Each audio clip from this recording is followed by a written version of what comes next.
ओम अज्ञानतिमिरान्धस्य ज्ञानाञ्जनशलाकया चक्षुरुन्मीलितं येन तस्मै श्रीगुरुवे नमः।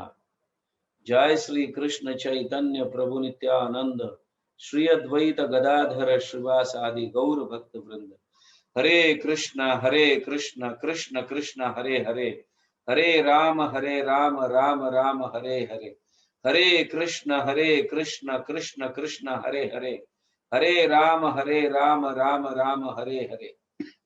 हरे कृष्ण कृष्ण कृष्ण हरे हरे, हरे राम राम राम हरे हरे।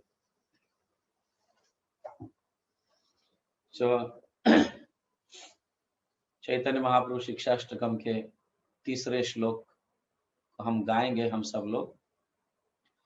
तृणादपि सुनीचेन तरोरपि सहिष्णुना अमानीन मानदेन कीर्तनीय सदा हरि। तो यहाँ कहा गया है, जो स्वयं को तृण से भी अधिक तुच्छ मानता है, जो वृक्ष से भी अधिक सहिष्णु है, तथा जो निजी सम्मान न चाहकर अन्यों को आदर देने के लिए सदैव तैयार रहता है, वह सदैव भगवान के पवित्र नाम का कीर्तन कर सकता है। तो यहाँ पे श्रील भक्ति विनोद ठाकुर और भी कुछ डिटेल्स में हमें भजन के माध्यम से समझाने का प्रयास कर रहे हैं। तो उस हम भजन को पढ़ेंगे और उसको समझने का प्रयास करेंगे। तो वो लिखते हैं भजन में, श्री कृष्ण कीर्तने जदि मानस तोहार, परम जतने तुम्हें लाभो अधिकार। अगर आप सचमुच ध्यान पूर्वक भगवान श्री कृष्ण के नाम का उच्चारण करते हैं, संकीर्तन करते हैं, भक्त के समूह में अगर जप करते हैं शुद्ध भाव से, तो तुम्हें कुछ अधिकार प्राप्त होंगे। यहां कहा गया है वो है दिव्य अधिकार, दिव्य अधिकार की प्राप्ति होगी। परम जतने, तो उसे जतन कर कर संभालो, अच्छी तरह से उसे जतन करो, उसे अच्छी तरह से संभालो या उसे प्राप्त करने का प्रयास करो, ऐसे कह रहे हैं। परम जतने तुम्हें लाभो अधिकार।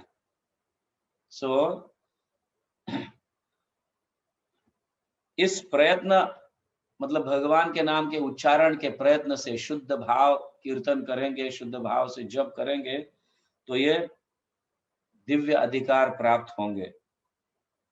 तृणाधिक हीन दीन अकिंचन छार, आपने मानो भी सदा छाड़ी अहंकार।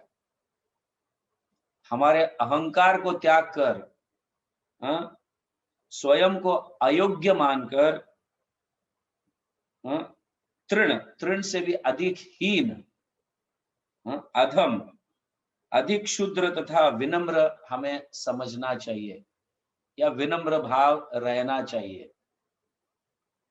ये सारे अधिकार हैं, ये दिव्य गुण है ये, और इसी दिव्य गुण को हम त्यागने के लिए बहुत बहुत मेहनत करना पड़ता है कि नहीं?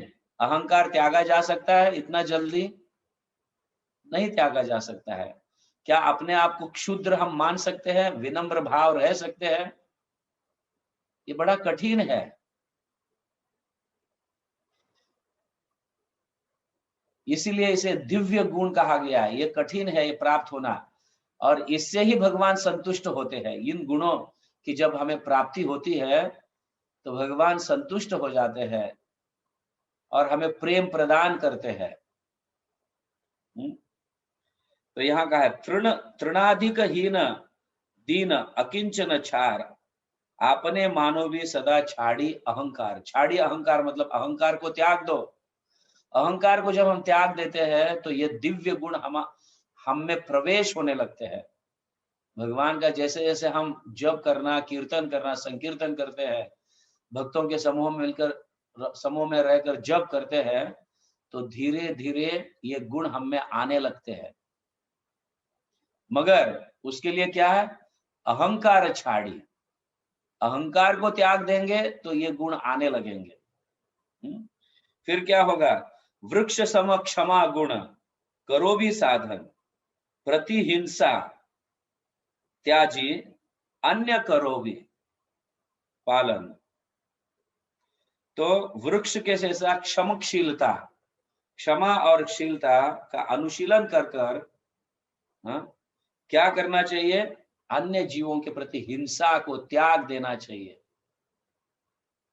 अन्य जीवों के प्रति हिंसा छोड़कर, त्याग कर उनकी रक्षा करना सीखना चाहिए।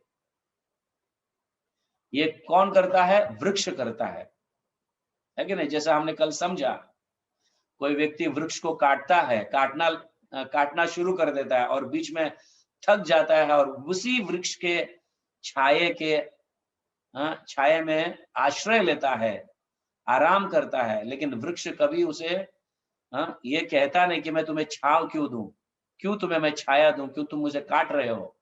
ऐसा वृक्ष कभी कहता नहीं। तो आश्रय देता है वृक्ष, अपने फलों को भी उसे खाने के लिए देता है, दूसरों के लिए वृक्ष जीता है। तो ये गुण हम में आने चाहिए। जीवन निर्वाह आने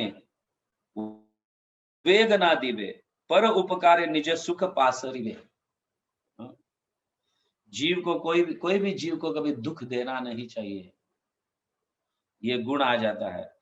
और अपने सुख को विस्मृत होकर परोपकार करना चाहिए। ये चैतन्य महाप्रभु का भी कहना है कि नहीं? भारत भूमि ते होइल मनुष्य जन्म जार, जन्म सार्थक करी कर परोपकार। तो इस भजन में श्रील भक्ति विनोद ठाकुर भी यही लिखते हैं, समझ गए? अपने जीवन का वहन करो, नौकरी धंधा जो भी करना है वो कर लो, लेकिन सरल रूप से करोगे तो आप दूसरों को भी दुख नहीं दोगे। तो दूसरों को दुख नहीं दोगे तो आप भी दुखी नहीं होंगे। और इस तरह से अपने सुख का विस्मृत होकर परोपकार करना चाहिए, दूसरों को भी सुखी बनाने का प्रयास हमें करना चाहिए। तो हईले ओ सर्व गुणे गुणी महाश्वय, प्रतिष्ठा छाड़ी करो आपनी हृदय। यहां ये कह रहे हैं, जब ये गुण प्राप्त हो जाते हैं, ये सर्व गुण संपन्न हमें प्राप्त होते हैं, तो हम महात्मा बन जाते हैं। समझ गए ना? तो इस समय हम क्या करते हैं?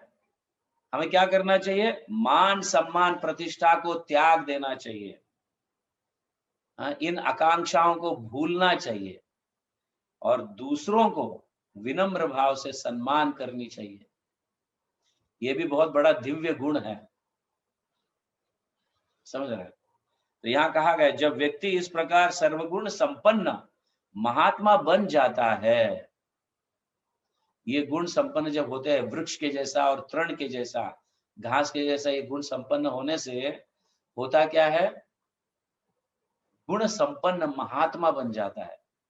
ये दो गुण बहुत महत्वपूर्ण है।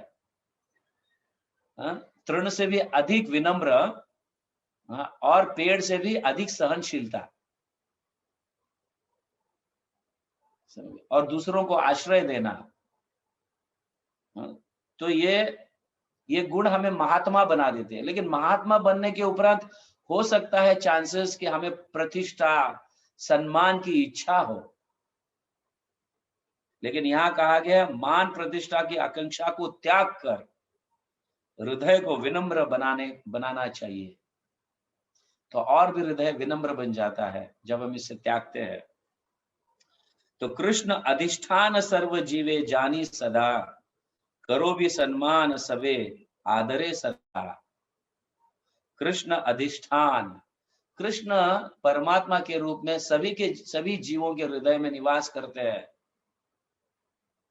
तो भगवान सभी जीवों के साथ रहते हैं, तो उस जीव का सम्मान करना चाहिए हमें, क्योंकि सभी जीवों के साथ भगवान परमात्मा के रूप में रहते हैं। कोई भक्त है, कोई अभक्त है, कोई मनुष्य है, कोई प्राणी है, पशु है, सारे जीवों को प्रति ये सम्मान सीखना चाहिए, क्योंकि परमात्मा उन सभी में निवास करते हैं। तो हमें परमात्मा को देखकर उस जीव को हाथ जोड़कर हरे कृष्ण बोलना चाहिए, सम्मान करना चाहिए। फिर क्या होगा? दैन्य दया अन्य मान प्रतिष्ठा वर्जन चारी गुणे गुणी यह करो कीर्तन। ये जब 4 गुण हमें प्राप्त हो जाएंगे, कौन से? तृण से अधिक हीन, वृक्ष से अधिक सहन, अमानी न अपने मान की अपेक्षा न करते हुए अमानी न मान देना, अन्यों को मान देना। ये 4 गुण अगर हमें प्राप्त हो जाएंगे तो कीर्तन सरल हो जाता है, सुलभ हो जाता है, भगवान की प्राप्ति आराम से हो जाती है, बिना कोई कष्ट के आराम से प्राप्ति हो जाती है और हम सच्चरित्र बन जाते हैं। समझ, सच्चरित्र। ये 4 गुण अगर हम में आ जाएंगे, बाकी के गुण ऑटोमेटिकली हम में आश्रय लेंगे, सारे गुण हमें प्राप्त ऑटोमेटिकली हो जाएंगे। ये 4 गुण अगर हम में आ जाते हैं तो ये 4 गुणों के कारण यहाँ पे भक्ति विनोद ठाकुर सच्चरित्र लिखते हैं। ये 4 गुण जिनमें है उसका चरित्र सत है, और जब हमारा ये चरित्र सच्चरित्र बन जाता है तो निश्चित रूप से भगवान हमें देखना शुरू कर देते हैं, हमें देखते हैं भगवान, हमें मेंटेन करते हैं भगवान, हमारी रक्षा करते हैं भगवान, जब हमें ये सच्चरित्र आ जाता है। इसीलिए भक्ति विनोद ठाकुर आगे कहते हैं, भक्ति विनोद कांदी, कांदी मतलब सर पटक पटक कर भगवान से ये प्रार्थना कर रहे हैं। भक्ति विनोद कांदी, कांदी मतलब सर पटकना। एम आई राइट नारायण प्रभु? बंगाली में कांदिया कांदिया कहते हैं, मतलब भगवान के चरणों में सर पटक पटक कर ये प्रार्थना करना। भक्ति विनोद कांदिया बोले प्रभु पाए। भक्ति विनोद सर पटक कर बोल रहे हैं क्या? हेनो अधिकार कबे दिवे हे अमाय। हे प्रभु, ये अधिकार हमें कब प्राप्त होगा? शुद्ध भाव से भगवान के नाम का उच्चारण, भक्तों के समूह में संकीर्तन, ये भाव कब प्राप्त होगा मुझे? ये अधिकार कब प्राप्त होगा? तो ये सच्चरित्र मुझ में कब आएंगे? आपको लगता है भक्ति विनोद ठाकुर में ये चरित्र नहीं थे, ये सच्चरित्र और ये भाव नहीं था? लेकिन वो हमें किस तरह से प्रार्थना करना चाहिए हम सब, तो भक्ति विनोद ठाकुर अपने उदाहरण के माध्यम से अपने आप को उस जगह रख कर वो प्रार्थना कर रहे हैं और हमें सिखाने का प्रयास कर रहे हैं। तो हमें ये सीखना चाहिए किस तरह से प्रार्थना करें। कल भी मैं कह रहा था आपको कि जप करते समय बीच बीच में 2-3 माला जैसे खत्म होते हैं तो इस मंत्र का हमें इस श्लोक का उच्चारण करना चाहिए।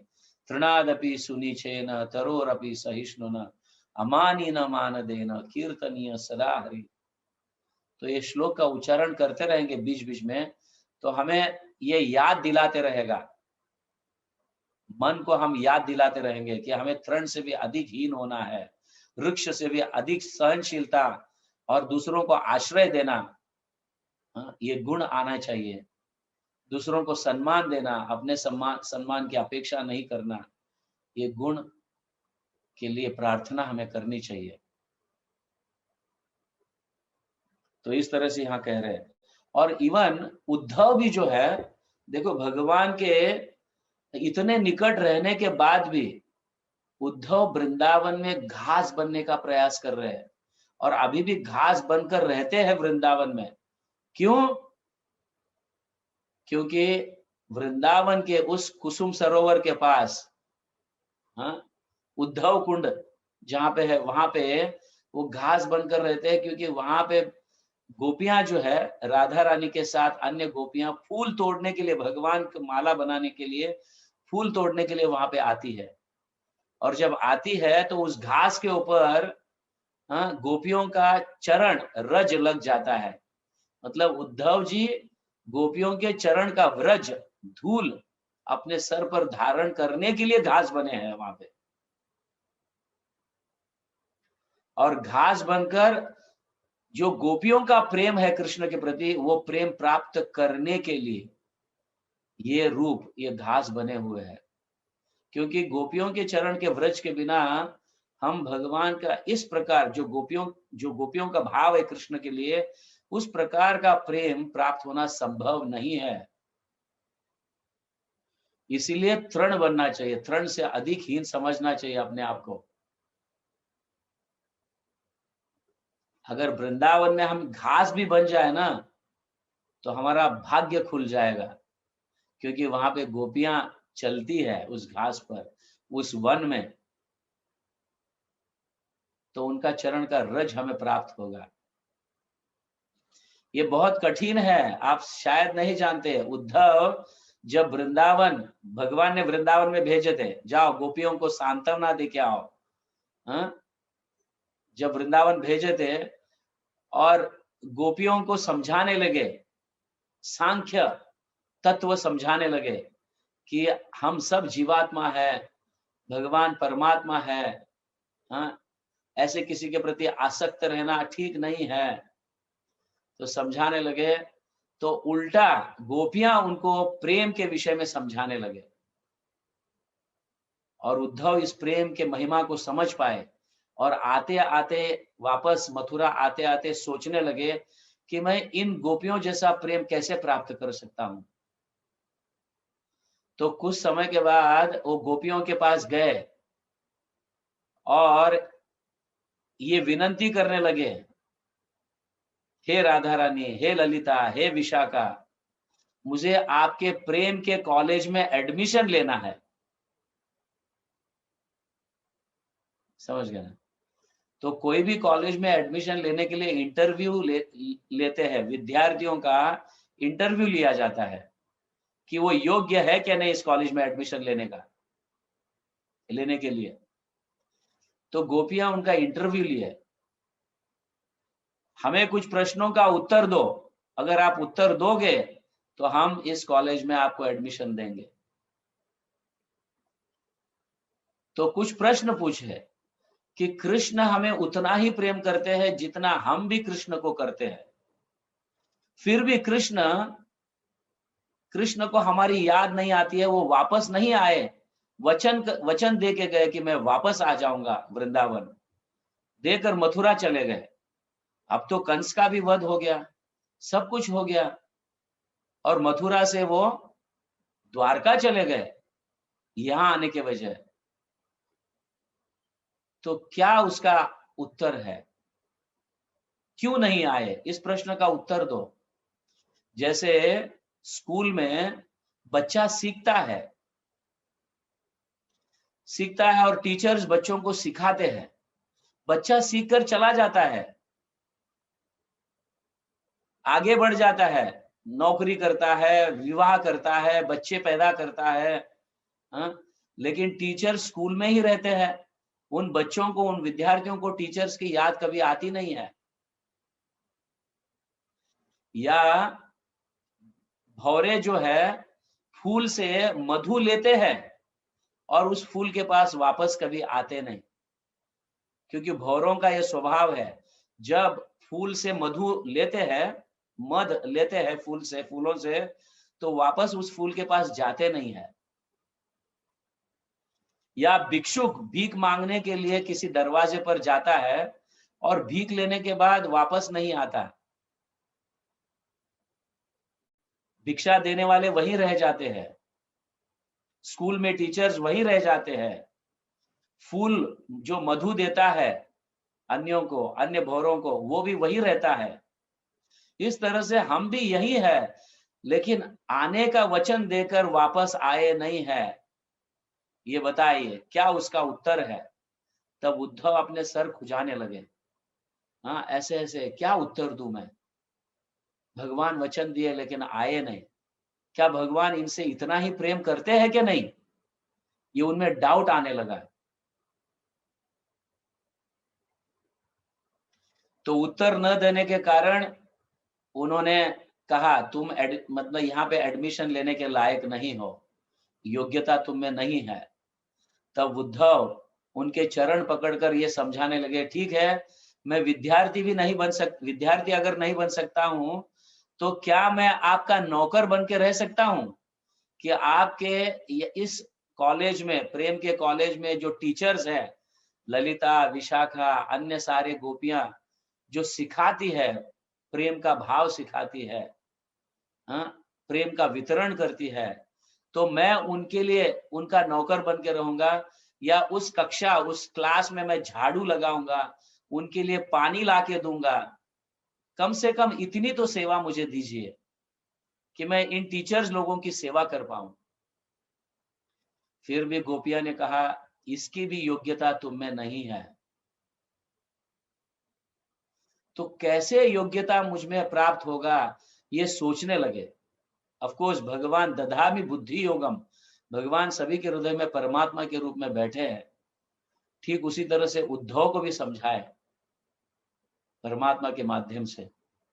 तो उन्हें विचार आने लगा, अगर मैं वृंदावन में, खास करके कुसुम सरोवर के पास घास बनकर जन्म लूं, तो ये गोपियों का रज, चरण का रज का धूल मेरे सर पर लगेगा, और तब जाके मुझ में योग्यता आएगी।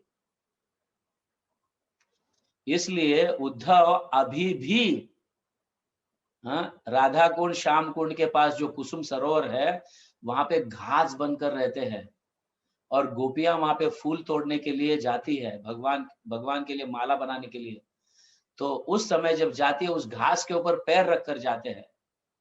ऑफ कोर्स घास तो नीचे ही रहता है, उसके ऊपर पैर ही रखते हैं।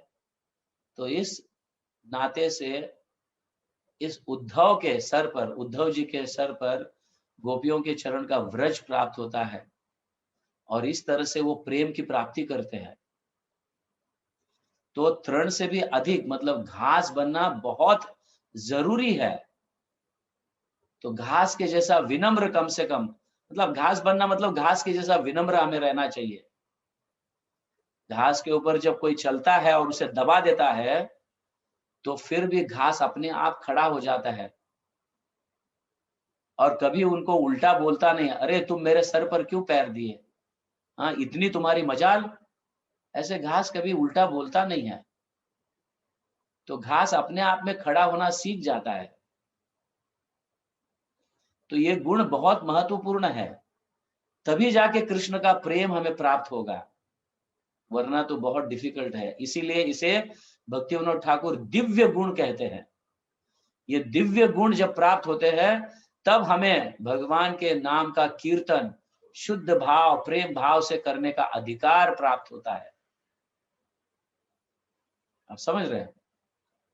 तो ये बहुत महत्वपूर्ण श्लोक है।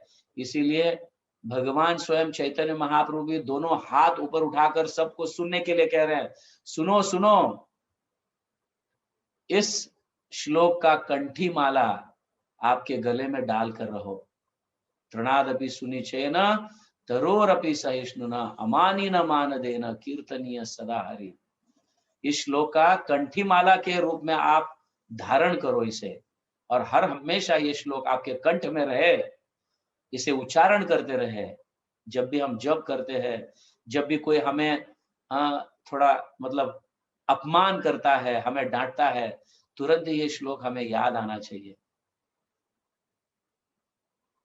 तो ये श्लोक अगर याद आता है, तो भगवान का नाम का स्मरण हम बहुत अच्छी ढंग से कर रहे हैं, ऐसा समझ लेते हैं, या ऐसी समझ है। ठीक है। जगत गुरु श्रील प्रभुपाद की जय, हरि नाम संकीर्तन की जय, गौर प्रेमानंदे, हरि हरि बोल।